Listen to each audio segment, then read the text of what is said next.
YouTube channel all are learner में स्वागत करता हूं। जैसा कि आपको पता है, हम प्रीवियस ईयर क्वेश्चंस की सीरीज़ चला रहे हैं, जिसमें हम काफ़ी क्वेश्चन डिस्कस कर चुके हैं। जुलाई 2019 की जो कल वीडियो आई थी, उसमें हमने आधे क्वेश्चन डिस्कस कर लिए थे। बाकी के जो क्वेश्चन बचे हुए तो हम उनको इस वीडियो में डिस्कस करेंगे, यानी कंटिन्यू करेंगे। तो ये जो कुछ क्वेश्चन हैं, ये आपके लास्ट वीडियो में कंप्लीट हो चुके थे यहाँ तक।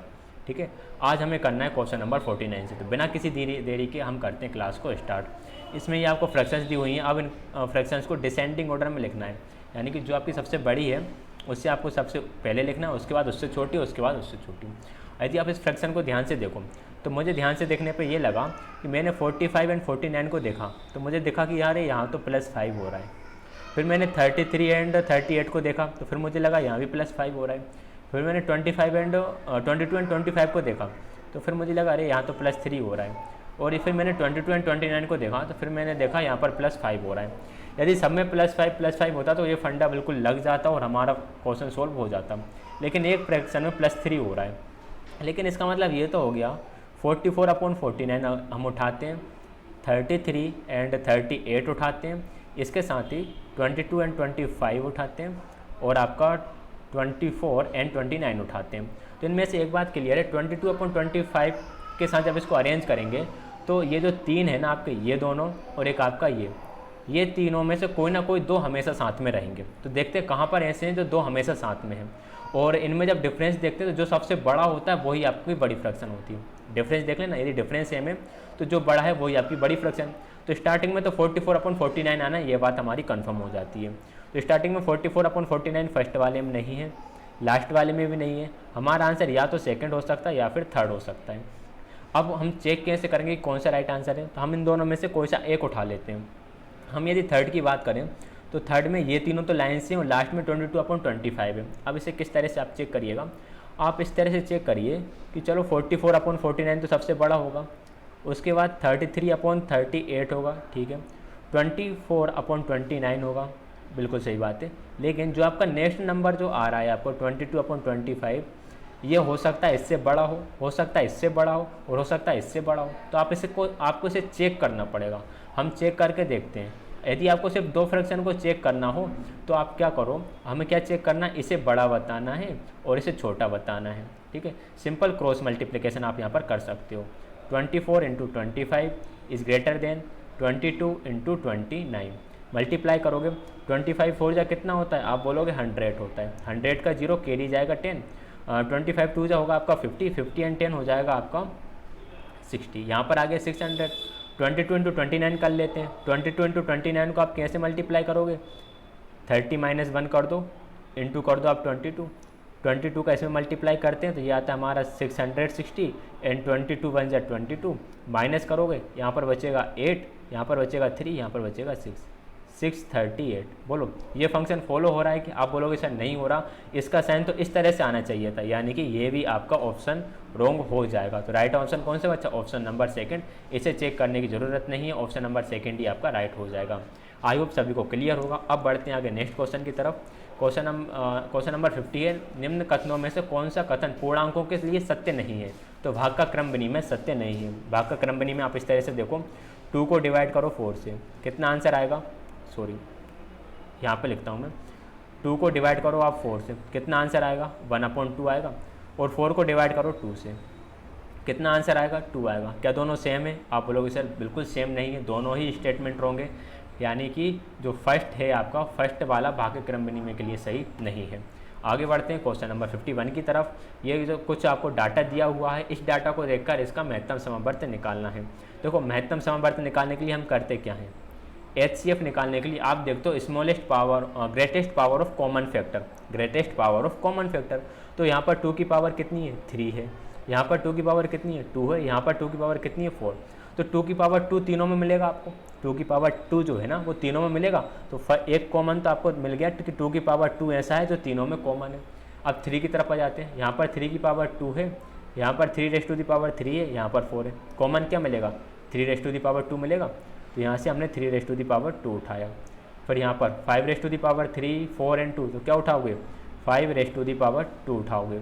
7 को देखो, 7 3 एंड 5, तो 3 कॉमन है, 7 आपने 3 उठाया। सिंपल सोल्व करना है, इन सब में से पावर 2 बाहर ले लो, 2 × 3 × 5 इसकी होल पावर हो जाएगी आपकी 2 इंटू 7⁻3। इसको सोल्व करोगे तो ये आपका आएगा 30 की पावर 2 एंड 7 की पावर 3। तो किससे मैच कर रहा है? ऑप्शन नंबर 4 से मैच कर रहा है। ऑप्शन नंबर 4 हो जाएगा आपका राइट आंसर। कितने क्वेश्चन नंबर 52 में आपको इसकी वैल्यू फाइंड करना है। पेन कहाँ है? पेन है यहाँ पर। 522272 है, पी स्क्वायर क्यू की power Q and R raise to the power 4 है। अब आपको सोल्व करके यहाँ पर इसकी वैल्यू निकालना है। अब पी क्यू आर क्या है? पी क्यू आर आपके प्राइम नंबर है। प्राइम नंबर देखते से ही आपको लगा कि इसके प्राइम फैक्टर्स आपको करना पड़ेगा। ठीक है, इसके हम करेंगे प्राइम फैक्टर्स। अब आप प्राइम फैक्टर कर लीजिएगा, बिकॉज रिकॉर्डेड वीडियो आप पॉज करके कर भी सकते हैं। मैं आपको डायरेक्ट बता दे रहा हूँ कि इसके प्राइम फैक्टर होंगे वो 2 रेज टू दी पावर होंगे 4, 3 रेज टू दी पावर होंगे 3 रेज टू दी पावर होंगे 3 and 11 raise to the power होंगे 2। ठीक, अब इसे हमें कंपेयर किससे करना है? इसे हमें कंपेयर करना है P square Q cube and R की पावर 4। तो पावर 4 वाले सेम रहेंगे, तो ये यहाँ से आप ये बोल सकते हो कि आर की वैल्यू आपकी 2 आ जाती है। पावर 3 वाले सेम रहेंगे, क्यू की वैल्यू 3 हो जाती है। पावर 2 वाले सेम रहेंगे तो पी की वैल्यू 2 हो जाती है। वैल्यू किसकी फाइंड करना है? वैल्यू हमें फाइंड करना है 2p plus q minus r. 2 into p की वैल्यू कितनी है? 11 है, प्लस क्यू की वैल्यू कितनी है? 3 है, माइनस का 1। 11 2 जा 22 प्लस 1 23। ऑप्शन नंबर सेकंड आपका राइट आंसर हो जाएगा 23 के साथ। आगे बढ़ते हैं नेक्स्ट क्वेश्चन की तरफ, क्वेश्चन नंबर 53। यदि कहीं पर डाउट रहता है तो वीडियो पॉज करके देखिए। हमारा टेलीग्राम चैनल है, उस पर आप डाउट पूछ सकते हो और कमेंट में भी बोल सकते हो, तो नेक्स्ट वीडियो में क्लियर कर दूंगा। क्वेश्चन नंबर 53 है, यदि 7 अंकों वाली एक संख्या 134x58 बाय 72 से विभाज्य है तो 2x प्लस y का वैल्यू कितना होगा? एक जो नंबर है वह नंबर आपके पास लिखा हुआ है कि 134x58y किससे डिविजिबल है? 72। पहले आप 72 के फैक्टर करो, 8 और 9 हो जाएंगे। ठीक है, 8 से डिविजिबिलिटी का रूल कल ही डिस्कस करा है हमने। क्या होता है? 58y यानी लास्ट की 3 डिजिट हो जाए तो 8 से डिविजिबल हो जाती हैं। 8 7 जा कितना होगा? 56। यहाँ पर बचा आपका 2, यहाँ पर बचा आपका y। अब y की जगह पे ऐसा कौन सा नंबर रखें कि 8 से डिविजिबल हो जाए? यदि 24 होता तो 8 से डिविजिबल हो जाता, तो y की प्लेस पर आप क्या रखोगे? y की प्लेस पर रखोगे अब आप 4। क्लियर है यहाँ तक बात? तो एक नंबर आपका फिक्स हो गया 4। अब आपके पास नंबर बना 134x584। अब चेक करना है कि क्या ये नंबर 9 से डिविजिबल है।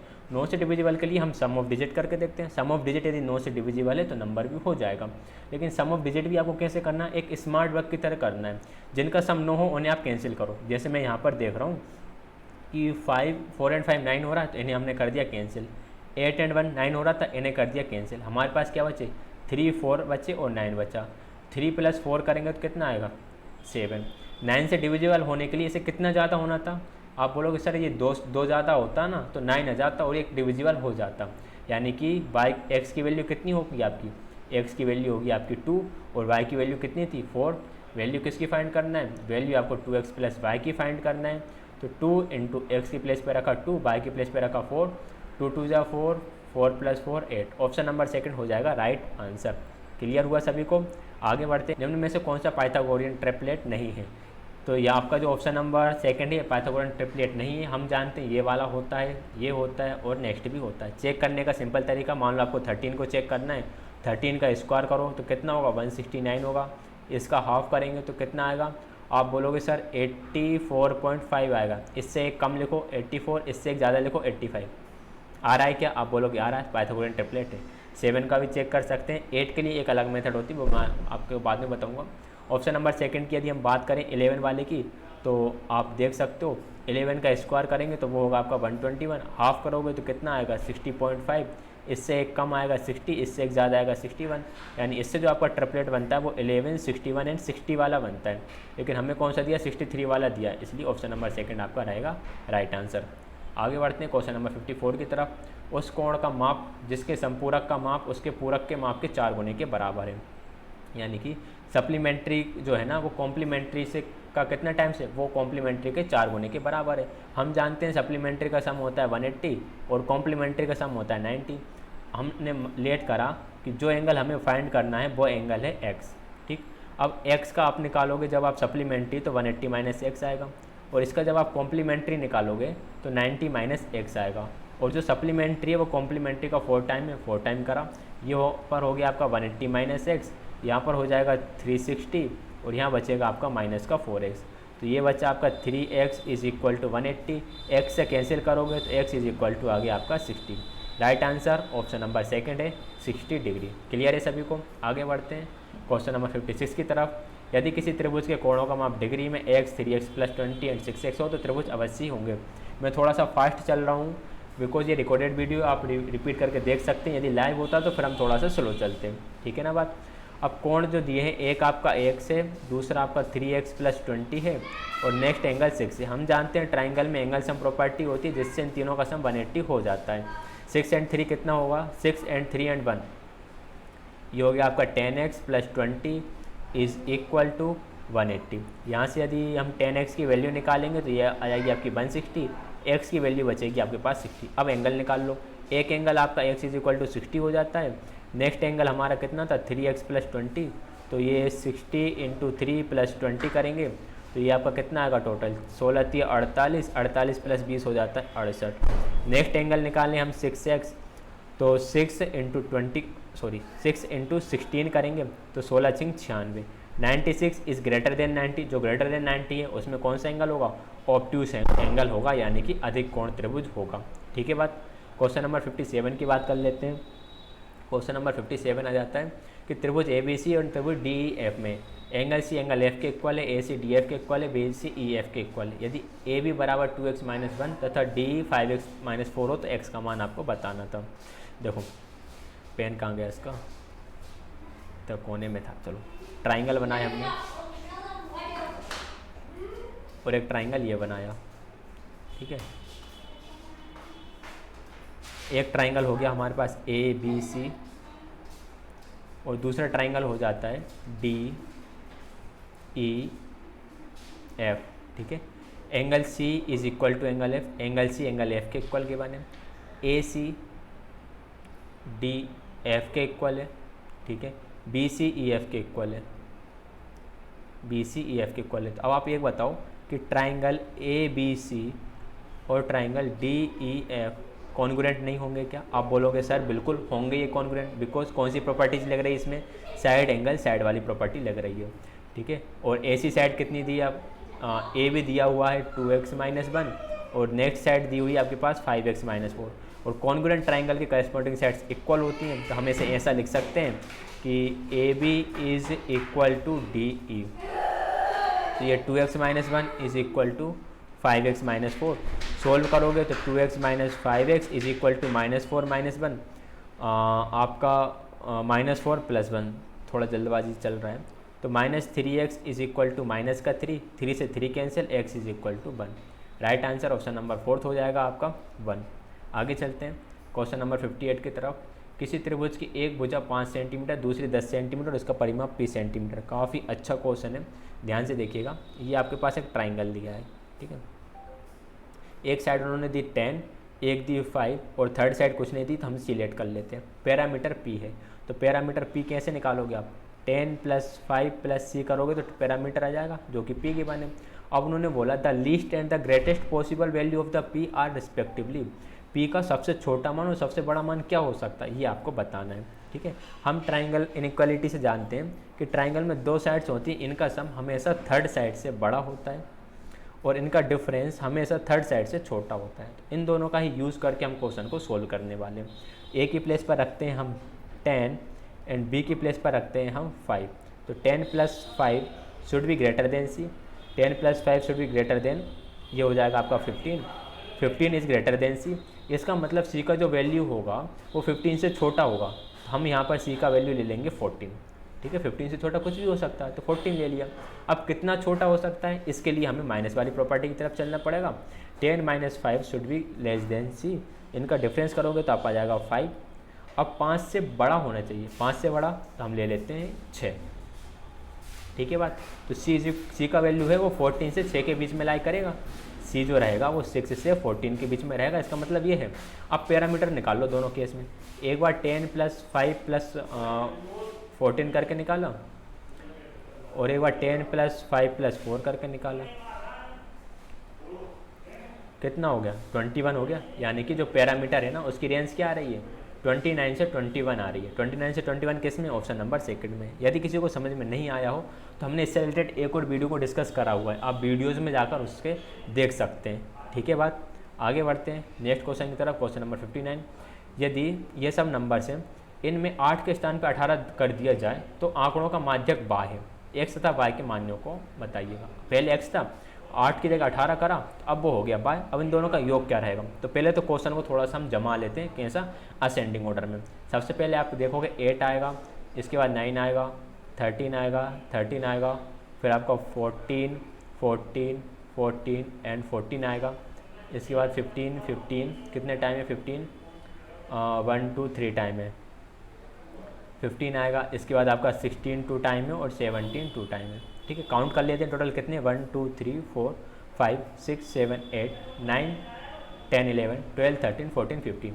n equal to 15, n equal to 15 यानी आपका फॉर्मूला कौन सा वाला लगेगा? ओड वाला। ओड के लिए क्या करते हैं हम? सीधा n + 1/2 कर देते हैं, यानी कि 15 + 1/2 कितना आ जाएगा आपका? 8 आ जाएगा। 8th टर्म, इसका मतलब क्या होगा आपका? 8th term. 8th टर्म कौन सी होगी? 1 2 3 4 5 6 7 8। 8th टर्म कौन सी आपकी? 14 है। तो जब हमारा x की वैल्यू है वो तो कितनी हो गई? 14। अब इन्होंने क्या करा? इन्होंने ये करा कि 8 को हटा के 8 की जगह कितना लिखा? 18। अब 8 की जगह 18 लिखेंगे तो ये तो 18 पहुँच जाएगा सबसे लास्ट में। 18 सबसे लास्ट में पहुँचेगा तो इन सब का ऑर्डर एक एक कम हो जाएगा। ये जो 8th टर्म था, 8th टर्म क्या बन जाएगा? 7th टर्म बन जाएगा और 8th टर्म बन जाएगा हमारा 15। अब 8th टर्म क्या हो जाएगा? 15 हो जाएगा, यानी कि अब जो आपका आएगा माध्यक जो आएगा वो आपका 15 आएगा। x की वैल्यू 14 हो जाती है, y की वैल्यू 15 हो जाती है। दोनों का सम निकालना था, 14 + 15 कर देते हैं, 29 हो जाता है।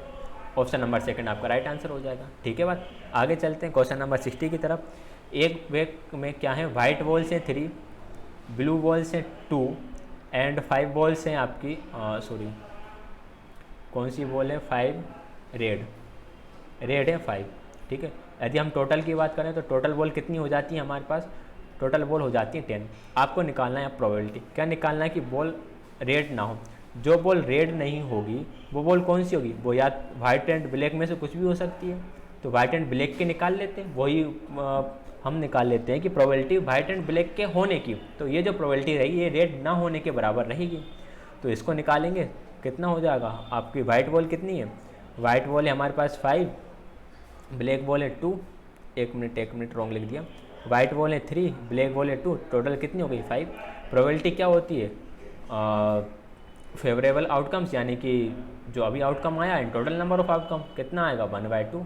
ऑप्शन नंबर सेकंड आपका राइट आंसर हो जाता है। तो ये हो गए हमारे सारे 60 क्वेश्चंस कंप्लीट। तो ये हमारा दिसंबर 2019 का पेपर भी कंप्लीट हुआ। कल जो वीडियो आएगी उसमें हम करेंगे 2018 का क्वेश्चन पेपर। तो हमारे साथ बने रहने के लिए आपका बहुत बहुत धन्यवाद। यदि चैनल को सब्सक्राइब नहीं करा तो सब्सक्राइब कर दीजिएगा, और सब्सक्राइब कर दिया है तो वीडियो को लाइक करें, शेयर करें एंड कमेंट में अपना फीडबैक ज़रूर देकर जाएं। हमारे साथ जुड़ने का आप सभी का बहुत बहुत धन्यवाद।